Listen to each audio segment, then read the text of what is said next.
Meteorologist Wyatt Everhart. First off, the rain that we're getting right now and then into tomorrow has nothing to do with the Big J.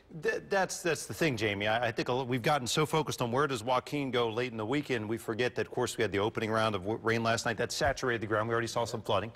Now we've got coastal low pressure developing down here in the Carolinas, Jamie. That is going to ramp up in coming days and really push our rain chances up big time. And that's before we even get to Joaquin. Is this taking a historic path? Anything reminiscent of anything that we've had before? Let's take a look at that, Jamie. So we'll zoom in on Joaquin, and the name that has come up today, especially on social media, and every Marylander reveres it, especially those who live along the bay, and that would be Isabel. Now, if you take the current National Hurricane Track at face value, the center of the track would look somewhat similar to Isabel in that it would potentially run part of the storm up the bay. But remember, this is a wide cone.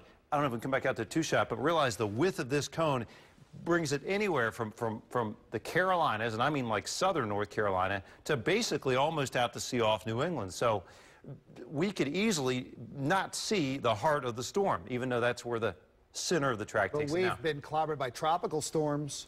We have. That's what we get hit with. And that's what I wanted to show you here. If you look at the models, a lot of them bending it into the Carolinas. If that happens, they would take the brunt of the wind in the storm. But, of course, as the remnant of what would probably be Tropical Storm Joaquin would then come over Maryland, we'd get soaking rains and still some gusty winds. So no matter what happens here, unless it goes well out to sea, and only a few models bring it there, but one of those, of course, is the European. Unless that happens, we will get some impact, even if it's just rain and tropical storm force wind. Well, we're still, what, 5 days out from... when will you get a real good feel about what this thing's going to do? Typically, Jamie, we're talking about going later into time. Probably, I would say you get 48 to 72 hours. That's when you have higher accuracy. Here's what we have high confidence. If we look at FUTURECAST, the rain that is going to ramp up beginning early Friday, and the wind that will come with this coastal low is what you're looking at now, not Joaquin. That we have high confidence. That could create flooding. That could bring down tree limbs, and that's before Joaquin even decides what he's doing.